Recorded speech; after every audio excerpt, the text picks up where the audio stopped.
আসসালামু আলাইকুম। সংবাদে আপনাদের সবাইকে স্বাগত জানাচ্ছি। আমি ফিরোজ তোহা। শুরুতেই সংবাদ শিরোনাম।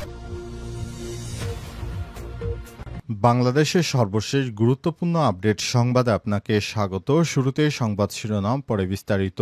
প্রথমে জানাবো, এনসিপির কার্যালয়ের সামনে ককটেল নিক্ষেপ, জাতীয় নাগরিক পার্টিকে ভয় দেখানো, বললেন নাহিদ ইসলাম। জাতীয় নাগরিক পার্টি এনসিপির আহ্বায়ক নাহিদ ইসলাম বলেছেন, আমাদেরকে ভয় দেখাতে আমাদের কেন্দ্রীয় কার্যালয়ের সামনে এই ধরনের ককটেল বিস্ফোরণ, এটি একটি বিরোধী চক্রের কাজ বলে মন্তব্য করেছেন তিনি। জানাবো, গাজায় রাতভর ইসরায়েলের হামলায় নিহত ৮২। এইমাত্র নতুন করে আরও ২৩ জনকে হত্যা করল ইহুদিবাদী ইসরায়েলিরা। গাজায় রাতভর একে একে হামলা চালিয়ে যাচ্ছে ইহুদিবাদীরা। এতে অন্তত ৮২ জন নিহত হয়েছে। আবার নতুন করে এইমাত্র ২৩ জনকে একযোগে হত্যা করল তারা। এরপর জানাবো, আধুনিক ইতিহাসের অন্যতম নিষ্ঠুর গণহত্যার জন্য ইহুদিবাদী ইসরায়েল দায়ী, বললেন জাতিসংঘের বিশেষ দূত। অধিকৃত ফিলিস্তিনি ভূখণ্ডে জাতিসংঘের বিশেষ দূত ফ্রান্সেসকা আলবানিজ বলেছেন, গাজায় ফিলিস্তিনিরা কল্পনার বাইরে দুর্ভোগ সহ্য করে চলেছে। আধুনিক ইতিহাসের অন্যতম নিষ্ঠুর গণহত্যার জন্য ইহুদিবাদী ইসরায়েল পুরোপুরি দায়ী। এদিকে ৫০০ পাউন্ডের মার্কিন বোমা দিয়ে গাজার ক্যাফেতে বোমা হামলা চালালো ইসরায়েল, নিহত ২৩০। গাজার একটি জনপ্রিয় সমুদ্র তীরবর্তী ক্যাফেতে বিমান হামলার জন্য ইসরায়েলি সামরিক বাহিনী যুক্তরাষ্ট্রের তৈরি ৫০০ পাউন্ডের বা ২৩০ কেজি ওজনের বোমা ব্যবহার করেছে। সেখানে ফিলিস্তিনিরা একজনের জন্মদিনের দিবস পালন করছিল। সেই জন্মদিনের অনুষ্ঠানে এই ৫০০ পাউন্ডের বোমা হামলা চালিয়েছে ইহুদিবাদীরা। জানাবো, কমান্ড পোস্টে ইউক্রেনের হামলায় রাশিয়ার নৌবাহিনীর উপপ্রধান নিহত। রাশিয়ার কুরস্ক অঞ্চলে ইউক্রেনীয় বাহিনীর হামলায় রাশিয়া নৌবাহিনীর উপপ্রধান মেজর জেনারেল মিখাইল গুডকভ নিহত হয়েছেন আজ। পূর্বাঞ্চলীয় রাশিয়ান অঞ্চলটির গভর্নর ওলেগ কোজেমিয়াকো এই তথ্য নিশ্চিত করে। মিখাইল গুডকভ ইউক্রেনের যুদ্ধরত একটি ব্রিগেডের নেতৃত্বে দিয়েছিলেন। বেসরকারি রাশিয়ান ইউক্রেনীয় সামরিক টেলিগ্রাম চ্যানেলগুলো এর আগে জানিয়েছিল, সীমান্তবর্তী কুরস্ক অঞ্চলে কোরোনেভেতে একটি কমান্ড পোস্টে ইউক্রেনে হামলায় গুডকভ সহ ১০ সেনার সঙ্গে নিহত হয়েছেন।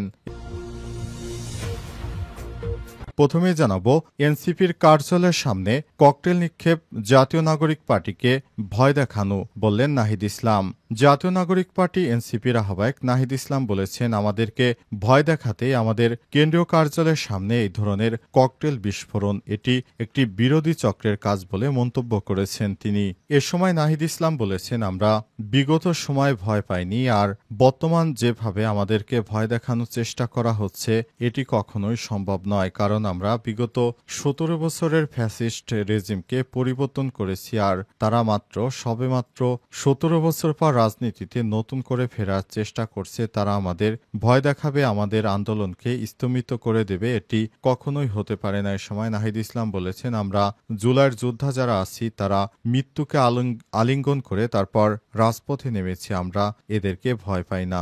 এরা যেভাবে আমাদের বিরুদ্ধে ষড়যন্ত্র করুক না কেন, তাদের প্রতিটি ষড়যন্ত্রকে প্রতিহত করে দিয়ে আমাদের জুলাই পদযাত্রা চলবে। এ সময় নাহিদ ইসলাম দেশবাসীর প্রতি আহ্বান জানিয়েছেন, আপনারা আপনাদের নিজ নিজ জায়গা থেকে আরও সচেতন হন। আমাদের যে আর্টিকেল ছিল, আমরা বাংলাদেশে নতুন রাজনৈতিক বন্দোবস্ত করতে চাই, সেটি করার জন্য নাহিদ ইসলাম তিনি বলেছেন, আমরা আমাদের সর্বোচ্চ চেষ্টা করে যাব বাংলাদেশে নতুন রাজনৈতিক বন্দোবস্ত করার জন্য। আমরা চাই বাংলাদেশটা আরও ভবিষ্যতে সুন্দর জায়গায় যাবে, আমরা সেভাবে দেশ নিয়ে কাজ করতে চাই। এ সময় নাহিদ ইসলাম আরও বলেছেন, আমরা চাই পুরো দেশব্যাপী বাংলাদেশের মানুষ যেন শান্তিপূর্ণভাবে বসবাস করতে চায়, তার একটি বন্দোবস্ত করতে। গাজায় রাতভর ইহুদিবাদী ইসরায়েলের হামলায় নিহত ৮২, নতুন করে আরও ২৩ জনকে হত্যা করল তারা। ইহুদিবাদী ইসরায়েলরা রাতভর গাজায় নিরীহ ফিলিস্তিনিদেরকে হত্যা করে ক্ষান্ত হয়নি, আবারও সর্বশেষ তারা একযোগে ২৩ জনকে হত্যা করল। ইহুদিবাদী ইসরায়েলেরা গাজায় যেভাবে গণহত্যা চালাচ্ছে সেটি কোনোভাবেই মেনে নেওয়া যায় না। তারা নতুন নতুন স্থানে ইহুদিবাদী ইসরায়েলেরা মুসলিমদের টার্গেট করে হামলা চালাচ্ছে। সব হামলায় অনেক নিরীহ মানুষই মারা যাচ্ছে। এসব হামলায় ইহুদিবাদী ইসরায়েলেরা সরাসরি বিমান থেকে বোমাবর্ষণ করছে অথবা তারা তাদের সাজোয়া যান থেকে নির্বিচারে গুলি চালিয়ে নিরীহ মানুষদেরকে হত্যা করছে। আবার অনেককে ত্রাণ দেওয়ার কথা বলে তাদেরকে একটি ফাঁকা জায়গায় ডেকে নিয়ে যাওয়া হয়, তারপর লাইন ধরে দাঁড় করিয়ে তাদেরকে গুলি করে হত্যা করছে ইহুদিবাদী ইসরায়েলেরা। এ অবস্থা চলতে থাকলে হয়তো ভবিষ্যতে খুব শীঘ্রই গাজায় মুসলিমদেরকে নিধন করে ফেলবে ইহুদিবাদীরা। এ অবস্থায় পুরো মুসলিম বিশ্ব এখনও চেয়ে আছে, কিন্তু কেউ কোনো পদক্ষেপ নিতে পারছে না। মার্কিন যুক্তরাষ্ট্র এবং কাতারের মধ্যস্থতায় নতুন করে ইহুদিবাদী ইসরায়েল 60 দিনের যুদ্ধবিরতিতে সম্মত হয়েছে। তবে হামাসের যোদ্ধারা জানিয়েছে তারা পূর্ণাঙ্গ যুদ্ধবিরতির নিশ্চয়তা চায়। তারা 60 দিনের যুদ্ধবিরতি চায় না। অবস্থায় এই যুদ্ধবিরতি কি কার্যকর হবে কি হবে না সে বিষয়ে এখনও স্পষ্ট করে কোনো কিছু বলা যাচ্ছে না। ইহুদিবাদী ইসরায়েলেরা যেভাবে গণহত্যা চালাচ্ছে সেটি অত্যন্ত দুঃখজনক ঘটনা, কিন্তু পুরো মুসলিম বিশ্ব এ ব্যাপারে কোনো দৃঢ় পদক্ষেপ নিতে পারছে না। আধুনিক ইতিহাসের অন্যতম নিষ্ঠুর গণহত্যার জন্য ইসরায়েল দায়ী, জাতিসংঘের বিশেষ দূত। অধিকৃত ফিলিস্তিনি ভূখণ্ডে জাতিসংঘের বিশেষ দূত ফ্রান্সিসকো আলবানিজ বলেছেন, গাজায় ফিলিস্তিনিরা কল্পনার বাইরেও দুর্ভোগ সহ্য করে চলেছে। আধুনিক ইতিহাসের অন্যতম নিষ্ঠুর গণহত্যার জন্য ইসরায়েল দায়ী। আজ জাতিসংঘের মানবাধিকার কাউন্সিলে ফিলিস্তিনির সার্বিক পরিস্থিতি নিয়ে সর্বশেষ প্রতিবেদন উপস্থাপন করেন আলবানিজ। এ সময় তিনি আরও বলেছেন, অধিকৃত ফিলিস্তিনি ভূখণ্ড ইহুদিবাদী ইসরায়েলেরা জোর করে দখল করেছে। এই ভূখণ্ড নিরীহ ফিলিস্তিনিদের, তাদের কাছে তাদের এই ভূখণ্ডের মালিকানা ফিরে দেওয়া উচিত। তিনি আরও বলেছেন, পৃথিবীর ইতিহাসে এতটা নিষ্ঠুর ভয়ানক এই ধরনের হামলা এর আগে অতীতে কেউ কখনই করেনি, কিন্তু ইহুদিবাদী ইসরায়েলেরা যেভাবে হামলা চালিয়ে যাচ্ছে সেটি পৃথিবীর ইতিহাসে বিরল ঘটনা। আমরা জাতিসংঘ সহ পশ্চিমা বিশ্ব শুধু চেয়ে দেখছি আর ইহুদিবাদী ইসরায়েলকে অস্ত্র সহায়তা করছি,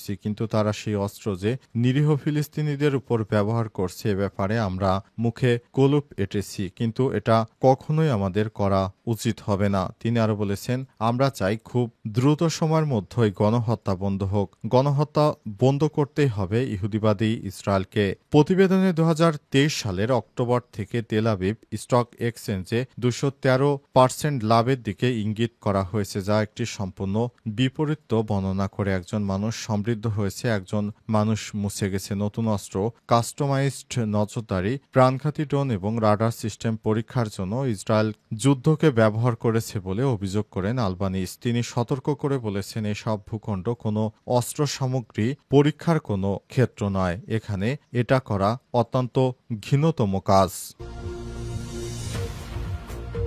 500 পাউন্ডের মার্কিন বোমা দিয়ে গাজার ক্যাফেতে হামলা। গাজার একটি জনপ্রিয় সমুদ্র তীরবর্তী ক্যাফেতে হামলার জন্য ইসরায়েলি বাহিনী মার্কিন যুক্তরাষ্ট্রের তৈরি 500 পাউন্ডের 230 কেজি ওজনের বোমা ব্যবহার করেছে বলে জানা গেছে। হামলায় কমপক্ষে 24 জন নিহত হয়েছে, যার মধ্যে বিশিষ্ট যুদ্ধ প্রতিবেদক ও ফিলিস্তিনি চলচ্চিত্র নির্মাতা ইসমাইল আবু হাতাব, 35 বছর বয়সী এক গৃহবধূ এবং 4 বছরের এক শিশু। বলা হচ্ছে, ওই হামলার আগে কোনো ধরনের পূর্ব সতর্কতা দেয়া হয়নি এবং হঠাৎ করে এই ধরনের বোমা হামলা কোনোভাবেই মানা যায় না। ইহুদিবাদী ইসরায়েলেরা যে ধরনের হামলা চালাচ্ছে সেটি অত্যন্ত ঘৃণ্যতম কাজ। তারপরও তারা নিরীহ ফিলিস্তিনিদের উপর একে একে হামলা চালিয়ে যাচ্ছে। এ অবস্থা চলতে থাকলে ভবিষ্যতে ইহুদিবাদী ইসরায়েলেরা পুরো গাজার নিয়ন্ত্রণ নিয়ে নিবে, আর তারা ভবিষ্যতে এমনভাবে চলতে থাকলে কোনোভাবেই ইহুদিবাদী ইসরায়েলেরা মুসলিমদের আর বাঁচতে দেবে না। তারা মুসলিমদের সমস্ত কিছু ধ্বংস করে দেবে। তাদের উদ্দেশ্যই হচ্ছে তারা মুসলিমদেরকে নিধন করে তারপর গ্রেট ইসরায়েল গঠন করতে চায়। কিন্তু ইহুদিবাদী ইসরায়েলের এসব মনোবাসনা কখনোই পূর্ণ হবে না। তারা যে আশা নিয়ে যুদ্ধ চালিয়ে যাচ্ছে, ভবিষ্যতে তারা এই ধরনের কোনো কিছুই করতে পারবে না, কারণ ইহুদিবাদী ইসরায়েলেরা এ পর্যন্ত তাদের যে স্বার্থগুলো নিয়ে যুদ্ধ করেছে সেগুলো একটিও পূরণ করতে পারেনি। প্রতিবারই নেতানিয়াহু ব্যর্থ হয়েছে এবং এই ব্যর্থ প্রধানমন্ত্রী এবার পুরো পৃথিবীর কাছে এক জঘন্যতম মানুষ হিসেবে প্রতিষ্ঠিত হয়েছে।